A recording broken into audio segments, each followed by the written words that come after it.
And hello and welcome to everyone. As I say, you are here today at the SDS seminar, and today's speaker is Anne-Marie Monaghan of the Community Brokerage Network. Now, I'm just going to keep letting people in as I introduce Anne-Marie. At the very beginning of SDS in Scotland, Anne-Marie led the initial development of self-directed support in the largest of the 3 Scottish Government national test sites, and she was a member of the National Implementation Group. She is now a freelance consultant, was recently engaged by Social Security Scotland as a subject matter expert in social care, and with the Scottish Association for Social Work as an independent advisor on National Care Service developments. Anne-Marie is a board member of ILF and sits as a non-executive member on the Greater Glasgow and Clyde NHS Board, as well as being their disability champion. But today, Anne-Marie is here to talk to us about developing community brokerage in Scotland, and specifically about the newly published Brokerage Framework for Scotland. So over to you, Anne-Marie. Thanks very much, Callum. Gosh, what a wonderful introduction. I hadn't expected that. So you've obviously gleaned that from somewhere. Thanks very much for that. And thanks for the opportunity to come today and to tell you a wee bit about community brokerage. Let me just put up a few slides, if that's okay.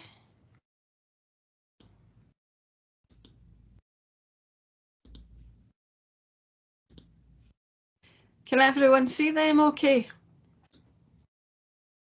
Yeah, I'm assuming you can. Once I've got the slides up, I can't see anything else. So Callum, I'm sure you'll keep me right. Welcome to this roadshow, if you like, this afternoon. We're doing a number of these roadshows over the next couple of weeks or so, and we can also do one specifically related to your own organisation if you have a staff development day or something like that coming up. So please just get in touch if you would like another one done somewhere else. But the purpose is really to draw the new National Brokerage Framework to your attention and to share some of the key content. The National Brokerage Framework was produced with a range of individuals from a variety of organisations, most of whom provide independent support. Also included involving colleagues from Social Work Scotland, from the Centres for Inclusive Living, and of course people like myself with lived experience, as well as other stakeholders.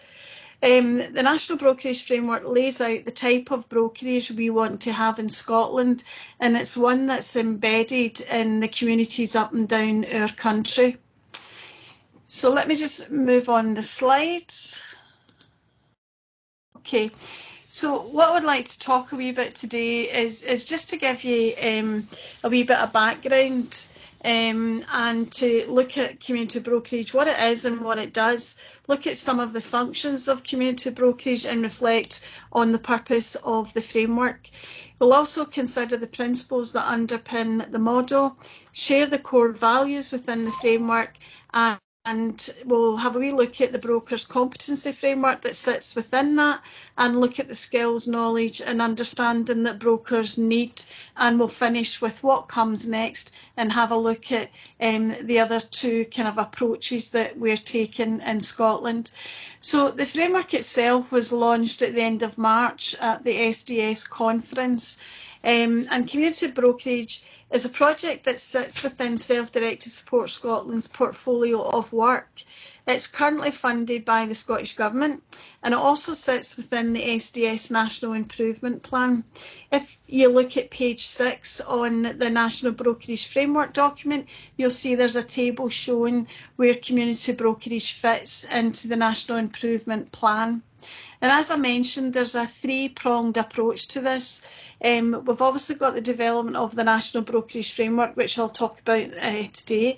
We've got the promotion of an SQA Community Brokerage Award, which is recognised by SQA and sits within the National Scottish Credit and Qualifications Framework. And we've got the development of a brokers' community of practice. So the background to brokerage across the UK and elsewhere, like the USA and Europe, is really quite mixed, but basically it's got its roots in consumer approaches to social care.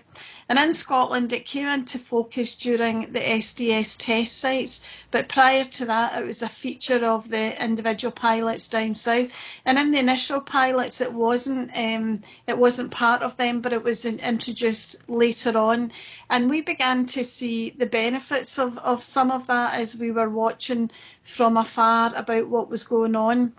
And we didn't have brokerage in the SDS test sites in Scotland at that time. We were keen to test it out, but the view at that time was that brokerage was part of the social worker's job and not a job for anyone else to do. So it was towards the end of the test site, but if you like, in a separate piece of work, that we developed the brokerage in Ayrshire.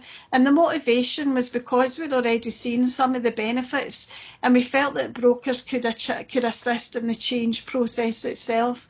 And also it gave individuals who at that time had some budgets, obviously that was before the legislation, but it's still very relevant now, another route through which they could get some support. So brokers have in the past worked to the individuals, and they continue to do that. But there's also examples where they've worked to the social worker with the individual's permission. So social worker and the broker have at times worked together, where the broker has sourced the things that the individual person wants and that the social worker has asked them to do as well. So there's been some good examples of collaborative work.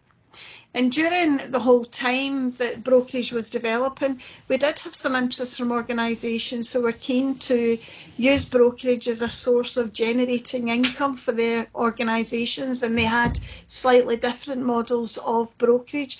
We found some of them alarming because they were looking to charge people for the brokerage service, and that was something that we believe strongly should be part of the whole infrastructure of SDS. Excuse me, and therefore we were looking at a completely different model. Back at that time, Simon Duffy had actually done some work on developing a model called community brokerage, and it hadn't really been tested out, so we took that model and developed it further and implemented it in East Ayrshire. So we're often asked, what is community brokerage? And people are intrigued by it, but they're often confused as well, and I'm sure that goes for some of you in the room or the virtual room. But this is how we've described community brokerage within the national framework, so let me take you through it. We see community brokerage as a not-for-profit model of support brokerage to support individuals, but there's never any money to be made in it. It's absolutely about creating it and supporting people as part of the infrastructure of SDS, and it should be free to people. It uses a human rights approach, and the intention is to build community capacity and empower individuals to direct their own lives as much as they possibly can, or as much as they want to. And it works by building meaningful relationships with people and facilitating access to support, the support that people need to live happy, healthy and rewarding lives of their own choosing. It also works by ensuring that individuals are kept at the centre of all activity, but recognising that they too have gifts, skills, talents and abilities, and that they should be recognised and valued, and they should be supported to make their contribution. And it also works by ensuring that people, whether they have SDS or not, still get support. So particularly with all the kind of raising of thresholds just now, particularly with all the raising of thresholds just now, it means that less people can get access to formal support quite as easily as it was in the past. Not that it's ever easy, but it's certainly more difficult now.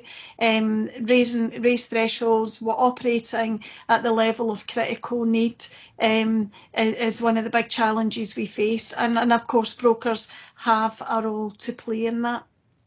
So just thinking about how they promote the principles of involvement, participation and empowerment, and they do that by providing individuals with the independent support, and they can access information that people want, and people themselves can make their own choices when they've been given a range of information from which they can choose. That information might be about the options, but it might also be about equipment or any other activity or anything that people want information on. Community brokers also support individual autonomy, and whilst ensuring the person has the right level of assistance, they work to establish personalised support arrangements. And again, that's about making sure they can build a relationship with the individual. And brokers themselves need to have knowledge, networks and connections with communities where they're going to be involved with people. And the whole idea is to kind of create opportunities and use their own networks and connections for the benefit of the individuals. There are a few routes through which people can access support to help source what they need to meet their needs. And often the most obvious route is through the person's social worker, and that's absolutely fine. There are additional routes that people seek support, and they can get support through them. So many people look for support from other citizens, from their families, and from their friends, and the kind of informal networks that they have. Other people look to information. If you look at the green square there, they look for information. If they just have enough information, they can then take things forward themselves. Some people prefer to have some peer support, and that peer support, a good example of that is often thinking about parents where their young person is in transition. Often they make quite strong groups and they support each other. So there's a route through which people can get support through their peers. And there's also community support, which may come in the form of provider organisations, for example, or any mutual self-help groups or anything. It could be support services, independent support services, disabled people's organisations, or it could be a community brokerage organisation. So I guess what I'm saying is there is no single route through which people can get support, and that's absolutely fine.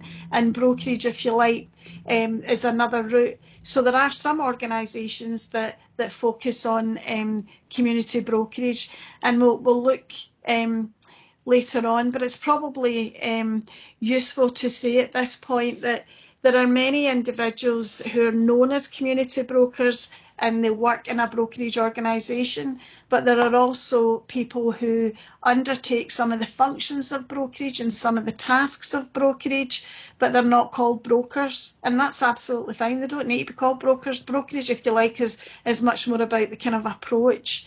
And a good example of that is the organisations that are funded through the Support in the Right Direction project, often called the SUD projects. And within that, people are being asked to give details of the brokerage work that they do as part of their ongoing monitoring. So they're included in this framework, as is anyone else who provides that kind of approach to their work. So this framework is aimed at independent support organisations, brokerage organisations, but it's also going to be useful to social workers, provider staff, social work staff, and the idea is just to help them understand the role of independent support organisations. So let's have a wee look at some of the functions of brokerage. The main function of brokerage is to build social capital and build community capacity. So we're looking at strengthening communities through the approach of community brokerage.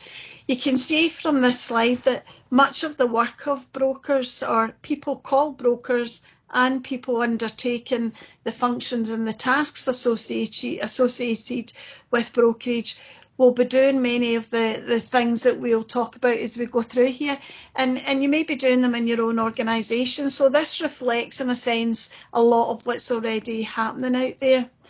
So we talk about one of the things we want to do is to help people who need support to live their lives as they choose and have their support needs met, and to provide the right amount of support that people need, they want, and to realise the benefits of good relationship-based practice. Now that's core to social workers, and it's absolutely clear in the national framework that this is not about doing the work of a social worker. Obviously they have a very different role, although they use some of these approaches. So we want to maximise access to information, informal support, natural relationships and community activities. We also want to maximise the use of any allocated resources to the individual, and that includes looking at technology and facilitating it so that the person can have as much control as they wish over their own options and their support and what kind of goals they have. And we want to work to promote personal agency and support the building of capacity within people, because when people are strong and people come together, then communities can often be stronger. And another function is obviously to collaborate with other partners and to signpost as needed. So, excuse me. The thinking behind the national framework is to recognise that all of those individuals working together, we should be promoting best practice around brokerage, and the tasks and functions that straddle brokerage. The tasks and functions that straddle both brokerage and independent support organisations, which includes disabled people's organisations such as Centres for Inclusive Living, would benefit from a shared approach. So the framework is about promoting that shared approach. Now, they should all be working within the SDS standards. And if you look at the document, the National Brokerage Framework document, you'll see that those are on page 19.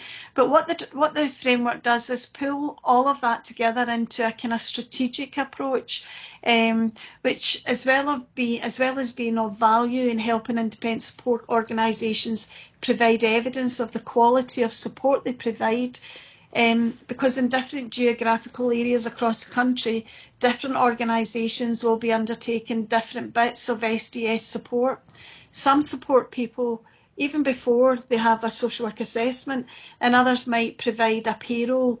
So I guess what we're saying is that not every organisation needs to be providing all of that, but it's hoped that the framework will encourage people to work together collaboratively and recognise which bits of the SDS support that they provide within the overall process, and try and ensure that people aren't competing with each other, but they're actively working together, recognising the particular contribution that each organisation makes, and they know what each other does so that they can avoid duplication.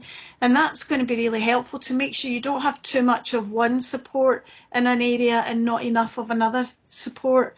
So it'll also help to identify gaps, and then people can work together to address how best to tackle those gaps. But like I say, not every organisation needs to be doing everything and covering all the bases, but we should actually know who's doing what.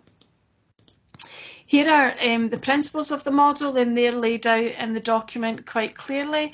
If we start with top, looking at investing in local people, the idea is that we look at recruiting and training people as brokers in our independent support organisations, and wherever we can as much as possible. So they still may not be a broker, but they may be doing some of the tasks of brokerage and working in that approach. And we recognise that maximising formal support is the best thing to do with informal support with formal interventions only if it's necessary, and it will be necessary at times. We recognise that, but we need to again remember that the person's own contribution and their own gifts and talents, so that they're not always the recipients of something that happens to them, but they've got a contribution to make, and that's recognised. So the whole point of this is that people can make their own choices, whether that's about which of the option they have or about how their needs are met. And again, as I've mentioned earlier, there's no financial cost to the individual, so that's a core principle. And within that, we're looking to ensure that staff will be competent. So and those competencies we'll touch on in just a wee second, but there are also 5 core values that underpin the whole brokerage model. They're there in the screen, but it's useful to say that there's a bit more detail and elaboration on them in the document itself. Many people will be honouring these values within your own work already and within your own organisation.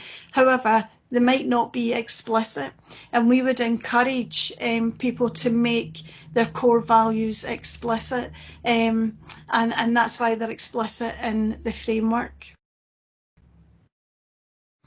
Just coming on now to the competency framework, you'll see that there's a competency framework, there's skills and things. So there's things within the framework that can be used as tools.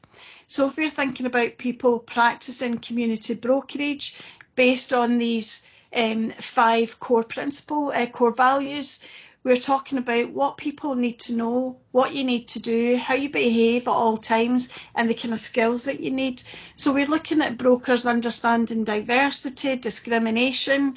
We're also looking at them being aware of stereotyping, aware of their own bias and triggers, that they understand respect, but they also understand disrespect, and they understand confidentiality. So I'm not going to take you through all of these, but within the framework, you can see that format is consistent. And this could be useful for people when it comes to thinking about, do you have an appraisal system? Do you have a way of checking that people are competent? Can you use these competencies to, develop an appraisal system? Or, or you could potentially use them if you were writing a job spec or something. So there's lots of useful information in the document that you can use. Page 15 and 16 in the framework, there's got a list of tasks that brokers might undertake. People practicing might not do all of it, and neither do they need to, so they might not do all of these tasks, might do some of them. And the list sits alongside some of the tasks that are related to social work or social work related tasks. It is recognised, as I mentioned earlier, within the document that social work is much more of a relationship-based profession and not just a list of tasks. But there are some tasks that are clearly the sole responsibility of a social worker, like kind of formal assessments and things. But again, the framework makes it clear that brokers can never replace the work of a social worker, but they're there to enhance the work of a social worker. And the success of brokerage itself is also about the relationships they develop with people, but it is a bit more task orientated than social work is, or social work should be. So neither is the list with tasks and things on it exhaustive, but it does demonstrate the kind of range of tasks that brokers can do. And again, the brokers or people practicing brokerage can help people who have a budget, or they can help people who don't yet have a budget, as I mentioned earlier, based on the kind of challenges we experience with high thresholds and the financial pressures, etc. So I'm going to move on to this next slide, which again talks about skills, knowledge and understanding. And again, the document lays all these things out, and again, they're useful for things. If you were doing a training session for your staff, you might want to focus on some of these, or you might want to use again some of these just to measure the kind of quality of your staff, the quality of the service that you provide, etc., etc. So it's all around competency and ensuring that people are fit and able to do the job of brokerage and engaging with people, and in many ways helping them be part of what's going on in communities.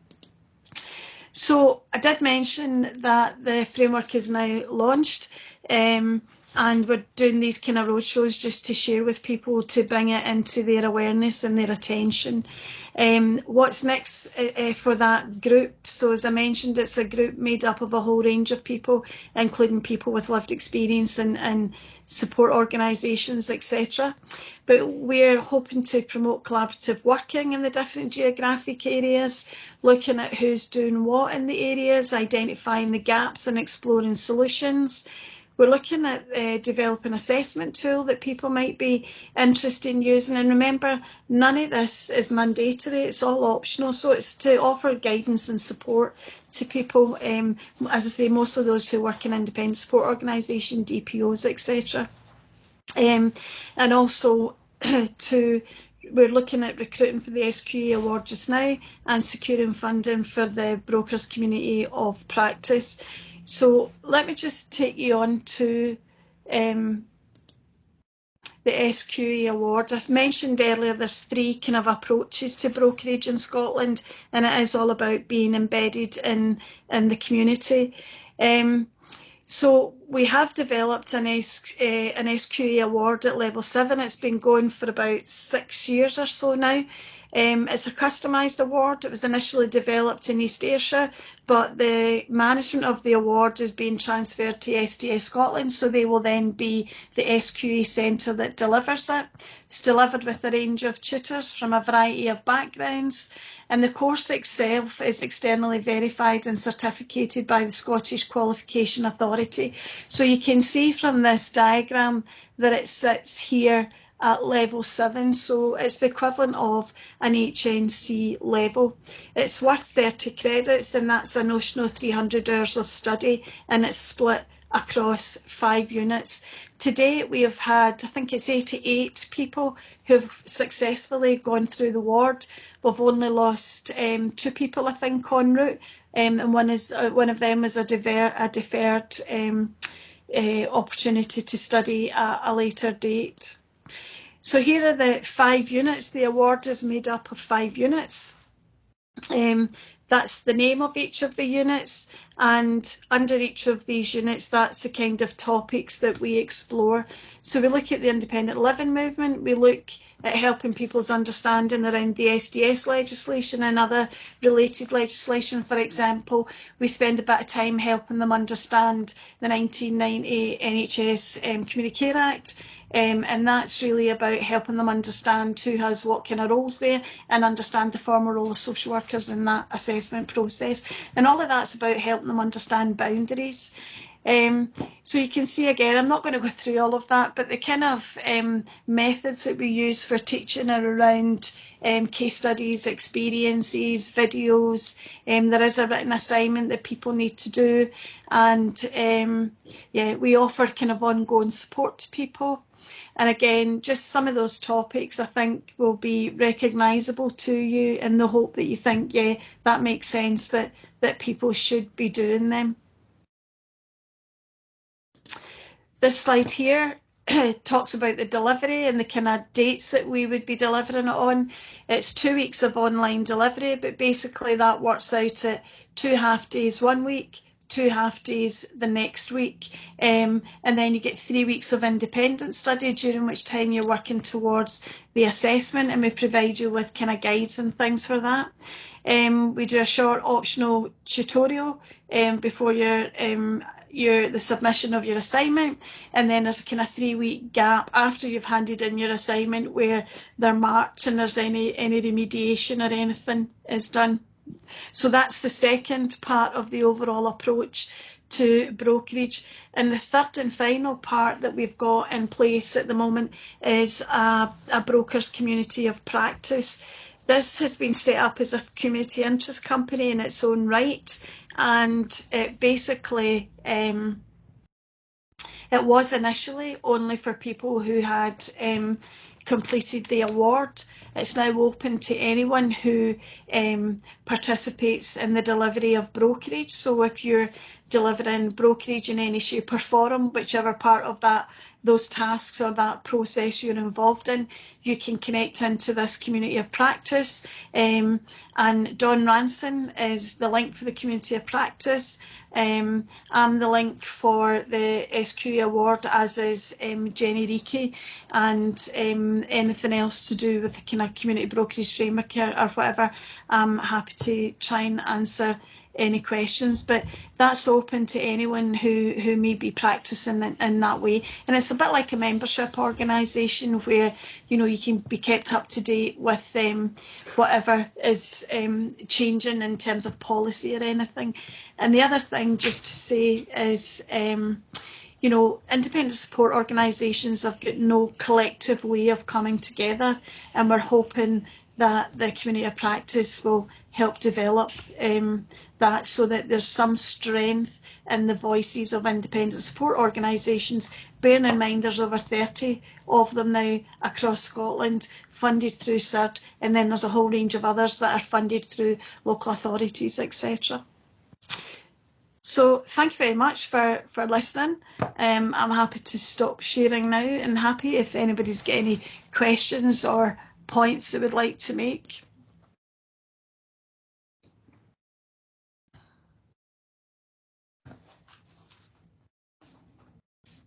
Well, thank you very much, Anne-Marie. I'll just quickly draw your attention to one question that's in the chat. Will the PowerPoint slides be available afterwards? Yes, yes. There we go, a nice easy answer for that one. Anyone else got any questions or comments for Anne-Marie? Bex Barker. Bex. Hello. Hello, how are you today, Anne-Marie? It's nice to see you. Thank you. I should say Bex has been involved in the development of this. Full disclosure, Bex. Absolutely. So I'm going to ask a daft lassie question that I think I partially know the answer to. I'm not a plant, by the way, anybody, but I think I partially know the answer to, and I may have missed because I was late. And that is that whilst the qualification is brilliant, it's a fantastic thing to see.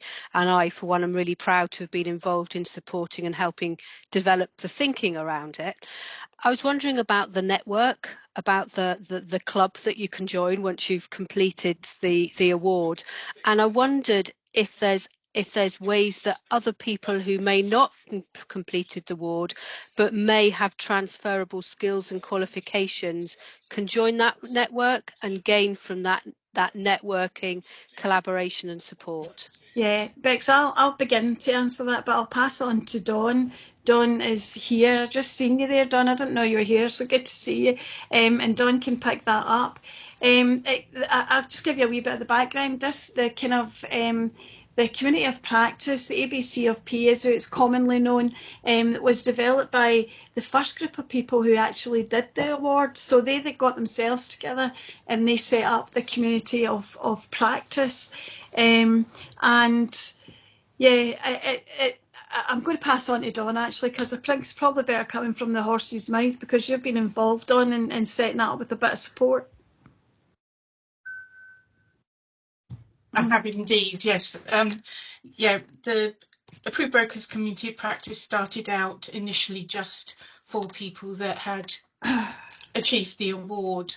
But we've got 3 membership levels at the moment, and I can never remember them on the real goose, but we have the full membership, which is really sort of around people that have qualified in the award, which gives them some perks like being able to maybe put their CPD stuff online. We're trying to develop that at the moment, and also sort of access to lots of sort of bits of information and training and things. Then you have the just basic membership, which is for anyone that works within a community brokerage setting, which, you know, is great. And then we also have one which is around organisations, which the organisations can actually join in. And what we're doing is trying to develop some training around it as well, bite-sized training and different sort of scenarios for people to follow. And we've got one of our qualified directors and actually one of the qualified community brokers has actually got a acting career behind him as well. So he's developing scripts which we're trying to develop to sort of help people to understand some of the stuff that's quite subtle that you do as a community broker, you know, that interrelational stuff. So we're looking at that. Anyway, you could become a member, and I will put the link in the email for you, or in the chat for you to just sort of follow. It's come in, have a look at our new website and see what you think, and see if you'd like to join. You just have to fill in a form, and then that comes to us, and we just say that's fine, put you on the list. Okay, so yeah, so you don't even need to know what kind of member you want to be. If you're worried about it, you can just ask us to give you those details. Okay, any questions? Thanks, Dawn. That's great. That's very helpful. It's really interesting.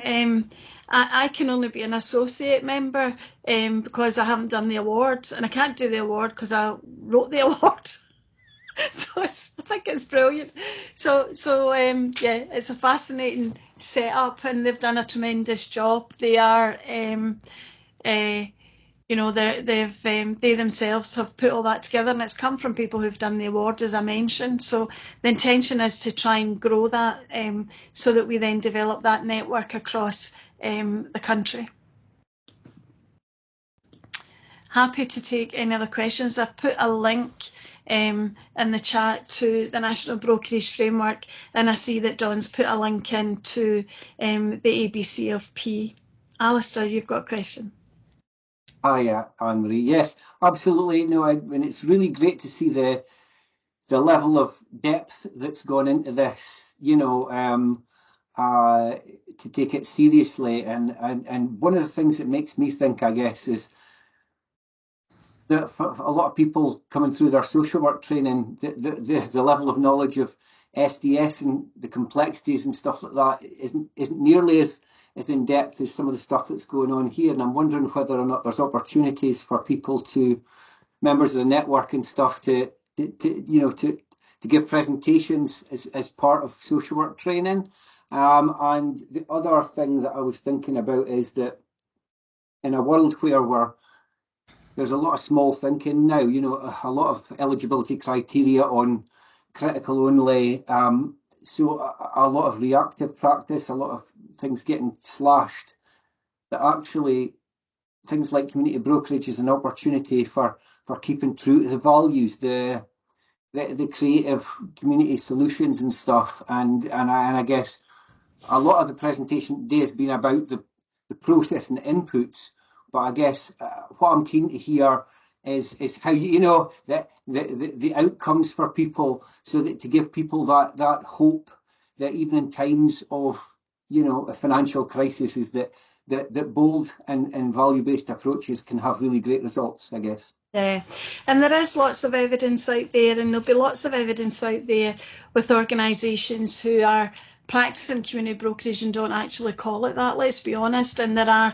some great examples, for example, from the Community Brokerage Network down in Ayrshire.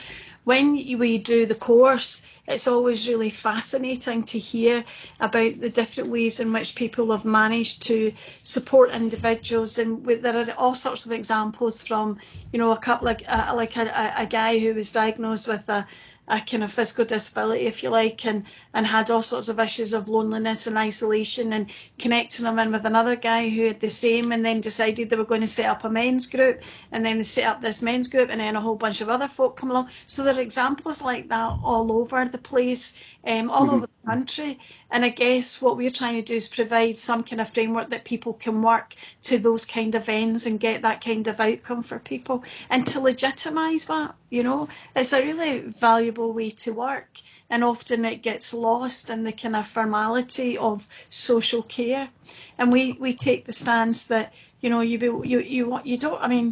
I don't want social workers involved in my life, and the only reason they're involved in my life is because I need the money to help myself live independently, is do as much as I can for myself. And it's difficult to think. I often think of that being a bit of an intrusion in my life, because I don't really need social work support for anything else. And different people have different needs for different levels of support, and we mentioned that and we recognise that. But for many people, it's also about what kind of support can they have without any formal intervention. So who are their friends and neighbours and family members that can support them to try and limit the need for formal support, but also recognising that formal support is often needed, but often it's about getting up and washed and dressed in the morning and the same at night time, and very little happens in between, because people are having to, because the financial pressures, we're concentrating on those high thresholds and that critical risk level. So there's a real job for brokerage in terms of connecting people in, either those who don't have any money and are not going to get any money because they don't meet those thresholds, or those individuals who meet the thresholds but their money is for some of the basic stuff and they don't get out and about in their community. So there are different ways in which brokerage works. And you're right, we need to be capturing some of those experiences. And I hate to call them stories because that always feels as if it's made up. It's actually people's real life. Real life experiences, yeah, for sure. And we've got lots of examples of them, Alistair, and lots of those examples come from what people share when they're on the course. Mm-hmm. No, brilliant, thanks. Any other points or questions or anything anybody's got an interest in?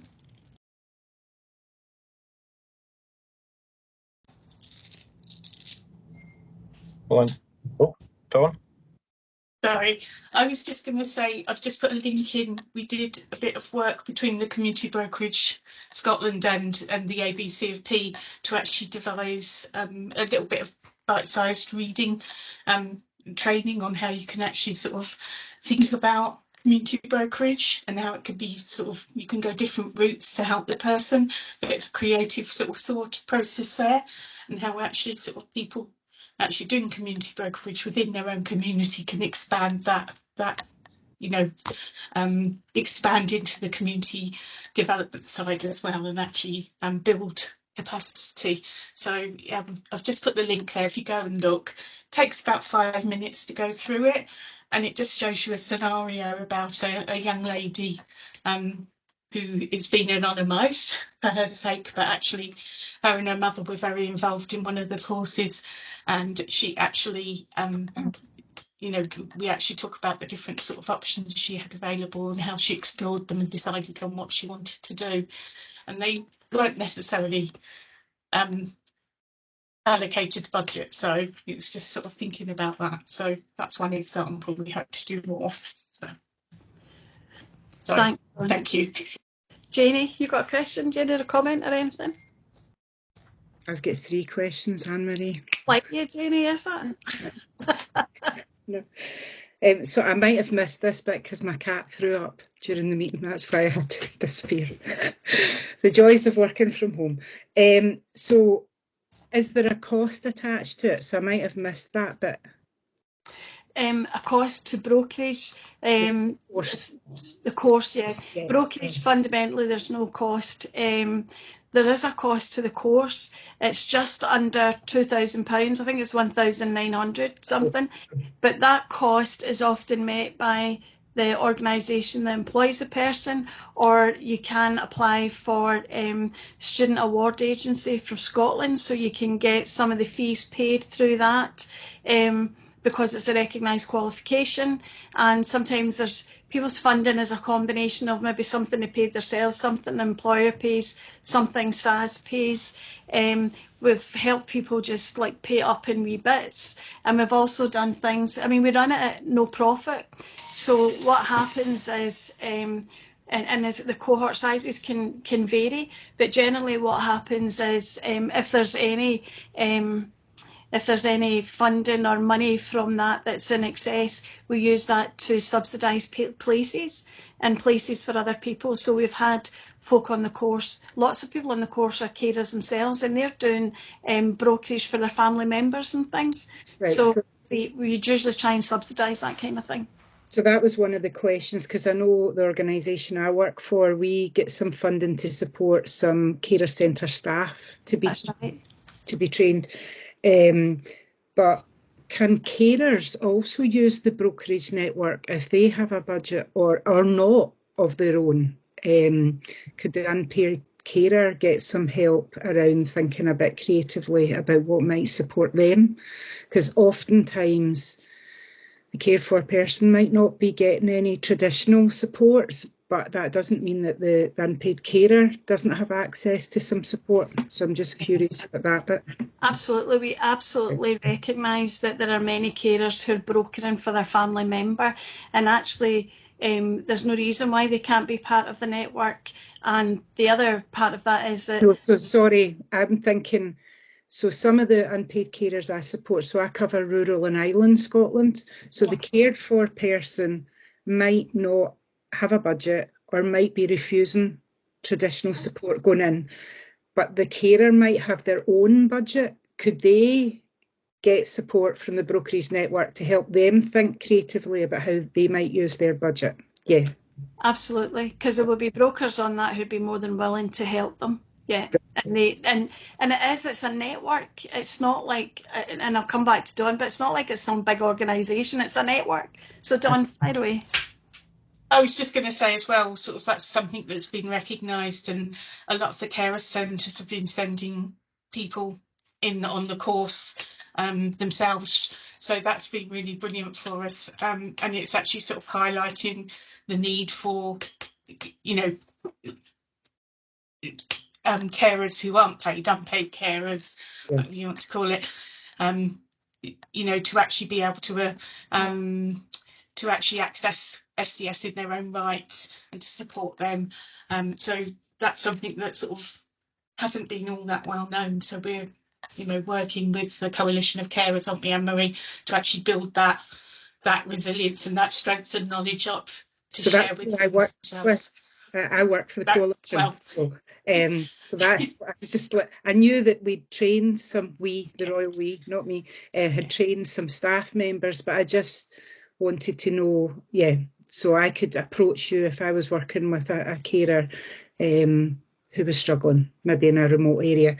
And the other thing was, what success have you had with people who would be deemed to be more complex or challenging to the system and don't maybe communicate verbally or in traditional ways, or won't engage with you, but their loved ones would? So, yeah.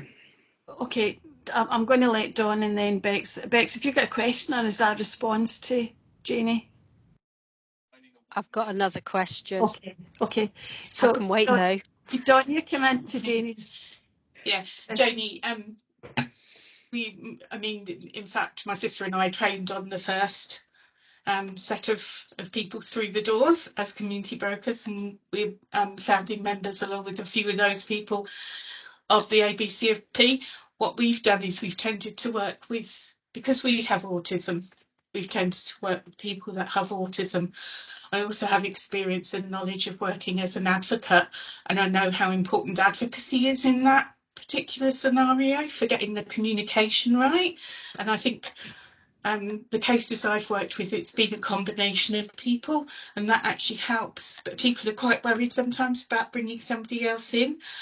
But, you know, actually advocates, both for carers and for the person themselves, can really get to the root of things, and they will not move things forward until they're happy that that person's views have been understood, if that makes sense. I hope that helps. So it's about, and again, Janie, probably just that sharing with you that the kind of the opportunity to share with other people who've had a range of different experiences. And, you know, we have supported people in other local authority areas where people have been in out of city placements where there's been a lot of complexity, and brokers have supported them to come back and live in their own community, and have advocated as necessary and work closely with family members, etc. So in fact there's probably 3 examples of that going on right now, and people are often willing to share with each other. And the other thing that they're quite good at doing is, with permission of the individuals who are being supported or their carers involved, connecting them up so that they can get a bit of peer support as well. So it's very much about that kind of network of support. So Bex, you wanted to come in. Yeah, I was just wondering about the evidence that may have been gathered through the network as a result of the qualification and the shared learning around whether local authorities have taken on board the range of services and supports that brokers can offer. I'm thinking specifically around our situation in community contacts, where we're very often used as a pseudo recruitment agency to help people recruit personal assistants, either because that's their choice, because there's no other choice. Yet the whole range of other supports that we have on offer are rarely utilised by the local authorities. So I was just wondering whether there is any evidence through the work you're doing that there's a change of hearts and minds going on. Yeah, I think it's hugely variable, as you can imagine, Bex. Some local authorities really welcome brokers and the brokerage activity and others don't. It's I guess part of this framework, the National Brokerage Framework, is to help people who may challenge the role of brokers or the role of independent support organisations understand that they have a legal right to be there and a legal right to support people because it's enshrouded in the legislation. So yeah, and we do have some evidence. We've also got some really good evidence of the difference the training has made to individuals. So we do an evaluation as partway through the training and at the end of the course, etc. And then we've obviously got all the SQ, internal and external verification and processes that they have to carry out to make sure that we're delivering to the highest standard to ensure that the ward still operates at that level. And actually, the last time we met with them, they said we might be pitching it a bit too high. So we had to kind of rethink some bits of it, which is fine. That's what it's all about. So, but happy to take any other questions. Don't know if there's anybody on the course anybody on the call that's done the course. I'm having a wee look that might want to share what that experience was like. I am Anne-Marie. Who's I? Can't see you. Oh, Wendy, you're on the course. Yeah. Have you got your camera off? Can't see you. I have. I'll pop it on. Yeah. Do you want to share what that was like? Yeah, I mean, we just completed Unit 5, so we're at the point from sort of submitting the assessment for it, but it's been a really positive experience. I think it's made us more reflective of our own practice, and for a lot of it has reinforced what we already knew, but good to sort of re-engage with that and sort of keep up to date as well. Plus the fact we've built a really good network of support as well from everybody else that's been on the course. So we've got a wee WhatsApp group going that we all keep in touch with as well. So yeah, it's been great. That's magic. Thanks very much for that, Wendy. And Wendy's not a plant either. Don't know if I've got any others. I can't see everybody. But yeah, I don't know if there's any others on the course or who have done it. Sorry, Anne-Marie, I'm here. Joanne. I don't know if you can see me because lots of people. Yeah. Joanne, yeah. I'm at the same stage as Wendy. Just completed Unit 5 and just ready to submit my final assessments. And yeah, it's been life-changing in lots of ways. Reflecting in your practice, as Wendy says, it's given us confidence to know how to challenge lots of situations. The information that you get within the course is just, it's phenomenal. It's all very relevant, and it really gives you that kind of puts you in good stead with the legislation, the standards and stuff like that not everybody will, maybe reflect on or use as a guidance tool regularly. But for us as well, it's for individuals, yeah, but also for as an organisation, I think it's giving you that kind of stamp of approval. It's giving you that recognition that, what you say, what it says in the tin, you can actually do. And we're actually proof of that we're setting a kind of benchmark and a standard. So a few of my colleagues have been on it, and everybody's just been like, wow, it's been sometimes it's a bit tough because you're working at the same time and you're trying to fit it in, and it takes time and dedication, but it's been worth every sweat and tear, I shall say. But like Wendy, there's a variety of different people in the group from different organisations who are all at different stages and who offer different information and advice. And hearing that what's happening in, in the Outer Hebrides and all these kind of different places and what how they practice, it's been a great learning opportunity for myself and I think for everybody on the course. And a lot has attended the SDS National Conference, which was actually good to meet people in person as well. So it's an all-round thumbs up for me. Thanks very much, Joanne. Thanks, ladies. That was really encouraging and honest. They weren't planted. I had no idea it was coming. So thanks for that. There is a question in the chat asking about, I'm just trying to find it now. There is. Given the crisis local authorities are under, has the question been asked to the Scottish Government to pay this even per authority? And I suppose what I should say is that the Support in the Right Direction organisations are all funded by the Scottish Government, which is fantastic, and they've now been given 3 years of funding, so they're all independent support organisations. Slightly different situation for many of the disabled people's organisations, which are funded through local authorities, and that's still kind of year-to-year basis. Last year the government did give us some money to fund places on the course, so they have, and they've also invested in the development of the National Brokerage Framework. We didn't get any funding for the ABC of P, which is why we're looking for other funding to try and hold that together, and we've recently made a funding application to the big lottery, so we'll wait and see. The Scottish Government have been really supportive in the funding of this and really supportive in the direction of travel, but it's the picture's bigger than just our network, because the network consists of all those independent support organisations and DPOs, etc. So they're investing in all of that at different levels. So we're a part of that. And the bit that we do, if you like, is the training of all the folk who work in those kind of organisations and the kind of ongoing support in a range of different ways. Okay, I think we've got another new message at the bottom. I don't know if it's a question. Is there a requirement for PVGs?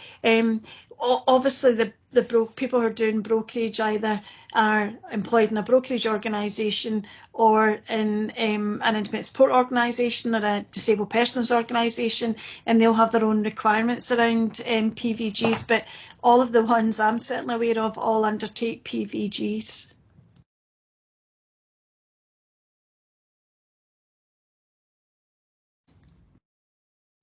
Anything else, anyone? If not, I think that brings us right up to time. Thank you so much, everyone, for your time, and thank you for that very valuable presentation, Anne-Marie. That was awesome. Great. Thanks very much, everybody, and thanks for the invitation. Take care. Bye-bye. Thank you. Thank you. Thanks. Bye. Bye. Thanks. Bye.